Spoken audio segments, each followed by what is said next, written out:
അസ്സാം വലൈക്കും dear friends. ഇന്നത്തെ നമ്മുടെ സ്പെഷ്യൽ വീട്ടിലുള്ള ചേരുവകൾ വെച്ചിട്ട് പെട്ടെന്ന് തന്നെ ചെയ്തെടുക്കാൻ പറ്റുന്ന ഒരു വെറൈറ്റി പലഹാരമാണ്. നമ്മുടെ ഈ വീഡിയോ കണ്ടുകൊണ്ടിരിക്കുന്ന സമയത്ത് നിങ്ങൾക്ക് ഇഷ്ടപ്പെടുകയാണെങ്കിൽ ഒന്ന് ലൈക്ക് ചെയ്തേക്കണേ. അതുപോലെ തന്നെ നമ്മുടെ ഈ ചാനൽ ആദ്യമായിട്ട് കാണുന്നവരും ഇതുവരെയും സബ്സ്ക്രൈബ് ചെയ്യാത്തവരും പ്ലീസ് ഒന്ന് സബ്സ്ക്രൈബ് ചെയ്തേക്കണേ. ഞാനിടുന്ന വീഡിയോസ് ഉടനടി കിട്ടുന്നതിനായി സബ്സ്ക്രൈബ് ബട്ടന്റെ തൊട്ടടുത്ത് കാണുന്ന ബെല്ലൈക്കൺ കൂടി ക്ലിക്ക് ചെയ്തിട്ട് ഓൾ എന്ന ഓപ്ഷൻ എനേബിൾ ചെയ്യാനും മറക്കല്ലേ.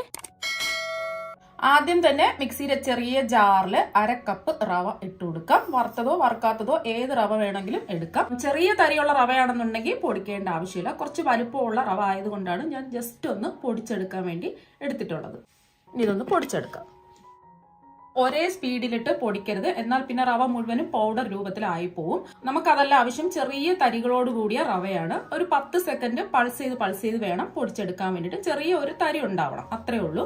വലിയ തരി ഉണ്ടാവാൻ പാടില്ല. അപ്പൊ അതാ കണ്ടോ, ഈ ഒരു രീതിക്ക് വേണം പൊടിച്ചെടുക്കാൻ വേണ്ടിയിട്ട്. ഒരുപാട് അങ്ങ് പൊടിഞ്ഞു പോവാതെ പ്രത്യേകം ശ്രദ്ധിക്കുക.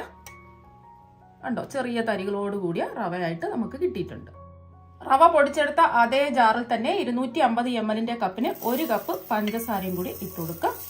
അപ്പൊ ഇത് ആവശ്യത്തിനുള്ള മധുരം ഉണ്ട്. നിങ്ങൾക്ക് ഇത്രയും മധുരം വേണ്ടാന്നുണ്ടെങ്കിൽ 1/4 കപ്പ് പഞ്ചസാര എടുത്താലും മതി. അതിൽ നല്ല മധുരമൊക്കെ വേണമെന്നുണ്ടെങ്കിൽ 1/4 കപ്പ് പഞ്ചസാര വരെ എടുക്കാം. ഇതൊന്ന് പൊടിച്ചെടുക്കാം. അപ്പൊ ചെറിയ തരികളോട് കൂടിയ പഞ്ചസാര ആണെന്നുണ്ടെങ്കിൽ പൊടിക്കേണ്ട ആവശ്യമില്ല. ഇപ്പൊ എനിക്കുള്ളത് കുറച്ച് വലുപ്പമുള്ള തരികളോട് കൂടിയ പഞ്ചസാര ആയതുകൊണ്ട് ഞാനൊന്ന് പൊടിച്ചെടുക്കാൻ പോവുകയാണ്.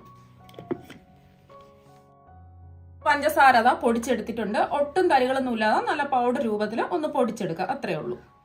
അടുത്തതായിട്ട് നമുക്ക് വേണ്ടത് ക്ലീൻ ആയിട്ടുള്ള ഒരു ബൗളാണ്. ഒട്ടും ഈർപ്പമൊന്നും ഉണ്ടാവാൻ പാടില്ല. ഇനി ഈ ബൗളിൽ ഒരു അരിപ്പ വെച്ചു കൊടുക്കാം.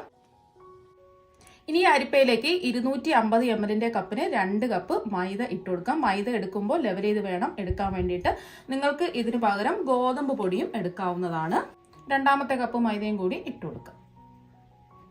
മധുരം ഒന്ന് ബാലൻസ് ചെയ്യാൻ വേണ്ടിയിട്ട് 2 നുള്ള് ഉപ്പിട്ട് കൊടുക്കാം. കൂടി പോകരുത്, 2 നുള്ള് ഉപ്പിട്ട് കൊടുത്താൽ മതി. ഇനി ഇതിലേക്ക് 1 ടീസ്പൂൺ ബേക്കിംഗ് പൗഡർ ഇട്ട് കൊടുക്കാം. ബേക്കിംഗ് പൗഡർ എടുക്കുമ്പോഴും ലെവൽ ചെയ്ത് വേണം എടുക്കാൻ വേണ്ടിയിട്ട്. കുത്തി നിറച്ച് എടുക്കരുത്. ബേക്കിംഗ് പൗഡർ ഇല്ലാന്നുണ്ടെങ്കിൽ 1/4 ടീസ്പൂൺ സോഡാപ്പൊടി എടുത്താലും മതി. അപ്പത്തിനൊക്കെ ഉപയോഗിക്കുന്ന അപ്പക്കാരം.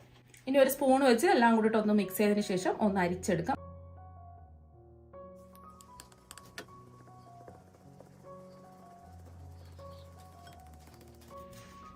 ഇപ്പൊ ഇത് അരിച്ചെടുത്തിട്ടുണ്ട്. ഇനി ഒട്ടും ഈർപ്പമൊന്നുമില്ലാത്ത നല്ല ക്ലീൻ ആയിട്ടുള്ള ഒരു ബൗൾ എടുക്കാം. ഇനി ഈ ബൗളില് 3 മുട്ട പൊട്ടിച്ചത് ഒഴിച്ചു കൊടുക്കാം. മുട്ട എടുക്കുമ്പോൾ പ്രത്യേകം ശ്രദ്ധിക്കുക, റൂം ടെമ്പറേച്ചറിലുള്ള മുട്ട വേണം എടുക്കാൻ വേണ്ടിയിട്ട്. അഥവാ നമ്മൾ ഫ്രിഡ്ജിലൊക്കെ ഇരിക്കുന്ന മുട്ടയാണെന്നുണ്ടെങ്കിൽ നല്ലതുപോലെ അതിന്റെ തണുപ്പൊക്കെ മാറിയതിന് ശേഷം മാത്രമേ എടുക്കാവൂ. ഇനി മുട്ടയുടെ സ്മെല്ലൊക്കെ ഒന്ന് മാറി കിട്ടുന്നതിന് വേണ്ടിയിട്ട് 1 ടീസ്പൂൺ വാനില എസൻസും കൂടി ചേർത്ത് കൊടുക്കാം. ഈ മുട്ട ഒന്ന് അടിച്ചെടുക്കാം. അപ്പൊ മുട്ട ഇതുപോലെ ഒന്ന് അടിച്ച് പതപ്പിച്ചെടുക്കാം. മിക്സിയിൽ വേണമെന്നുണ്ടെങ്കിലും അടിച്ചെടുക്കാം. ഇതുപോലെ ഒന്ന് പതഞ്ഞ് കിട്ടണമെന്നേ ഉള്ളൂ. ഇനി നമ്മൾ പൊടിച്ചു വെച്ചിരിക്കുന്ന പഞ്ചസാര മുഴുവനും ഈ മുട്ടയിലേക്ക് ഇട്ട് കൊടുക്കാം. ഇനി പഞ്ചസാരയും മുട്ടയും ഒന്ന് ഇളക്കി യോജിപ്പിച്ചെടുക്കാം. നമ്മൾ പഞ്ചസാര പൊടിച്ച് ചേർത്തതുകൊണ്ട് പെട്ടെന്ന് തന്നെ ഇത് അലിഞ്ഞു കിട്ടും. സാധാരണ നമ്മൾ പഞ്ചസാര നേരിട്ട് മുട്ടയിലേക്ക് ചേർത്ത് കൊടുക്കുകയാണെന്നുണ്ടെങ്കിൽ നമ്മൾ കുറച്ച് നേരം അടിച്ച് പതപ്പിച്ച് ആ പഞ്ചസാര അലിയുന്നത് വരെ നമുക്ക് ഇളക്കി കൊടുക്കേണ്ടി വരും. അപ്പോൾ കുറച്ച് പ്രയാസമുള്ള കാര്യമാണ്. അപ്പോൾ ഇതുപോലെ മിക്സിയിലിട്ട് ഒന്ന് പൊടിച്ച് വെക്കുകയാണെന്നുണ്ടെങ്കിൽ പെട്ടെന്ന് തന്നെ പഞ്ചസാര അലിഞ്ഞു കിട്ടും. അപ്പോൾ അതിന് വേണ്ടിയിട്ടാണ് ഞാൻ ആദ്യമേ മിക്സിയിലിട്ട് പഞ്ചസാര പൊടിച്ചെടുത്തത്. അപ്പോൾ പഞ്ചസാരയും മുട്ടയും ഇളക്കി യോജിപ്പിച്ചെടുത്തിട്ടുണ്ട്. ഇനി ഇതിലേക്ക് നമ്മൾ പൊടിച്ച് മാറ്റി വെച്ചിരിക്കുന്ന റവ ഇട്ട് കൊടുക്കുക. അരിച്ച് മാറ്റി വെച്ചിരിക്കുന്ന മൈദയും കൂടി ഇട്ട് കൊടുക്കുക. ഇനി എല്ലാം കൂടിയിട്ട് ഒന്ന് ഇളക്കി യോജിപ്പിച്ചെടുക്കുക. ഒരു സ്പൂൺ വെച്ചോ ഒരു സ്പാച്ചിൽ വെച്ചോ അല്ലെങ്കിൽ കൈ കൊണ്ട് കുഴച്ചെടുത്താലും മതി. ഇപ്പൊ മാവെല്ലാം ഒന്ന് മിക്സ് ചെയ്തെടുത്തിട്ടുണ്ട്.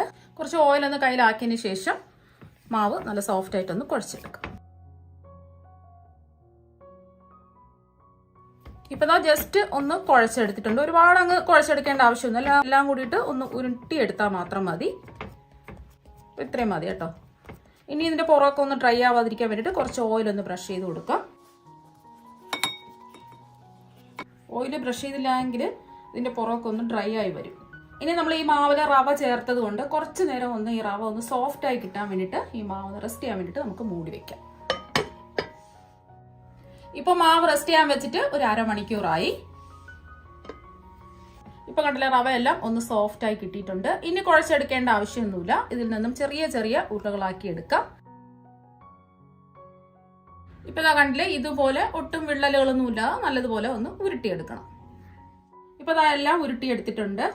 ഇപ്പൊ ഞാൻ കുറച്ച് കൊക്കോ പൗഡർ ഇതാ എടുത്ത് വെച്ചിട്ടുണ്ട്. ഇത് വേണമെന്ന് നിർബന്ധമൊന്നുമില്ല, കുറച്ച് ഭംഗി കിട്ടുന്നതിന് വേണ്ടിയിട്ടാണ് എടുത്തിട്ടുള്ളത്. കൊക്കോ പൗഡർ എടുക്കുമ്പോൾ പ്രത്യേകം ശ്രദ്ധിക്കുക, ഒന്ന് അരിച്ചിട്ട് വേണം എടുക്കാൻ വേണ്ടിയിട്ട്. ചെറിയ ചെറിയ കട്ടകളൊക്കെ ഉണ്ടാവും, അതുകൊണ്ട് ഒന്ന് അരിച്ചിട്ട് വേണം എടുക്കാൻ വേണ്ടി. ഒരു ഉരുള മാവ് ഇതാ എടുത്തിട്ടുണ്ട്. ഇനി കൊക്കോ പൗഡർ ഇട്ട് ഒന്ന് കോട്ട് ചെയ്തെടുക്കാം. അപ്പൊ അതാ ഇതുപോലെ വേണം ചെയ്തെടുക്കാൻ വേണ്ടിയിട്ട്. ബാക്കിയിരിക്കുന്ന ഉരുളകളും ഇതുപോലെ തന്നെ ചെയ്തെടുക്കാം. ഇപ്പൊ ഞാൻ എല്ലാ ഉരുളകളും കൊക്കോ പൗഡറിലിട്ട് ഇതാ കോട്ട് ചെയ്ത് എടുത്തിട്ടുണ്ട്. ഇപ്പൊ ഞാൻ ഇത് ബേക്ക് ചെയ്യാൻ പോവുകയാണ്. അതിന് വേണ്ടിയിട്ട് ബേക്കിംഗ് ട്രേയിൽ ഒരു ബട്ടർ പേപ്പർ വെച്ചിട്ട് എല്ലാ ഉരുളകളും കുറച്ച് സ്ഥലം വിട്ടിട്ട് ഇതുപോലെയാണ് വെച്ച് കൊടുത്തിട്ടുള്ളത്. അകത്തി വേണം വെക്കാൻ, അടുപ്പിച്ച് വെക്കരുത്. ഇത് ബേക്ക് ചെയ്യുമ്പോൾ കുറച്ചൊന്ന് വീർത്ത് വരും, അതിന് വേണ്ടിയിട്ടാണ്. ഓവൻ ഇല്ലാത്തവരാണെന്നുണ്ടെങ്കിൽ അടികട്ടിയുള്ള ഒരു അലുമിനിയം പാത്രം എടുക്കുക. പാത്രം എടുക്കുമ്പോൾ കുറച്ച് വലുപ്പമുള്ള പാത്രം വേണം എടുക്കാൻ വേണ്ടിയിട്ട്. ഈ പാത്രത്തിന്റെ ഉള്ളിൽ ഒരു സ്റ്റാൻഡ് വെച്ച് കൊടുത്തതിന് ശേഷം മൂടി വെച്ച് മീഡിയം ഫ്ലെയിമിൽ ഒരു 5 മിനിറ്റ് ഒന്ന് ചൂടാക്കുക. ചൂടാക്കിയതിന് ശേഷം നമ്മൾ ഏത് പാത്രത്തിലാണോ ഈ ഉരുളകളെല്ലാം സെറ്റ് ചെയ്ത് വെച്ചിരിക്കുന്നത്, ആ ഉരുളകൾ ഈ പാത്രത്തിന്റെ ഉള്ളിൽ വെച്ച് ലോ ഫ്ലെയിമിൽ ഒരു 20 മിനിറ്റ് ബേക്ക് ചെയ്തെടുത്താൽ മാത്രം മതി. ഇപ്പൊ ഞാൻ ഓവനിൽ ഇത് വെക്കാൻ പോവുകയാണ്. 5 മിനിറ്റ് പ്രീ ഹീറ്റ് ചെയ്ത ഓവനിൽ 180 ഡിഗ്രിയിൽ 25 മിനിറ്റ് ബേക്ക് ചെയ്തെടുക്കാം.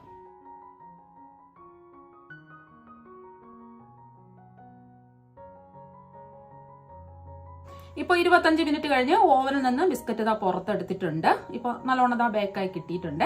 ഓവൻ ഇല്ലാത്തവരാണെന്നുണ്ടെങ്കിൽ 20 മിനിറ്റ് കഴിഞ്ഞ് ഒന്ന് തുറന്ന് നോക്കാം. 20 മിനിറ്റ് കഴിഞ്ഞ് ഇതുപോലെ ആയിട്ടില്ല എന്നുണ്ടെങ്കിൽ വീണ്ടും ലോ ടു മീഡിയം ഫ്ലെയിമിൽ 5-10 മിനിറ്റ് കൂടി ബേക്ക് ചെയ്തെടുത്താൽ ഇതുപോലെ കിട്ടും. ഇപ്പൊ കണ്ടില്ലേ, കാണാൻ തന്നെ നല്ല ഭംഗിയാണ്, കഴിക്കാനും വളരെയധികം ടേസ്റ്റ് ആണ്. ചൂടോടുകൂടി എടുക്കരുത്, ഇതിന്റെ ചൂടെല്ലാം മാറിയതിനു ശേഷം മാത്രമേ എടുക്കാവൂ. ഇപ്പൊ നമ്മുടെ ബിസ്ക്കറ്റ് എല്ലാം ഇതാ ഇവിടെ റെഡി ആയിട്ടുണ്ട്. സാധാരണ ബിസ്ക്കറ്റിൽ ചേർക്കുന്നത് പോലെ നെയ്യോ ബട്ടറോ എണ്ണയോ ഒന്നും തന്നെ ചേർത്തിട്ടില്ല ഇതില്.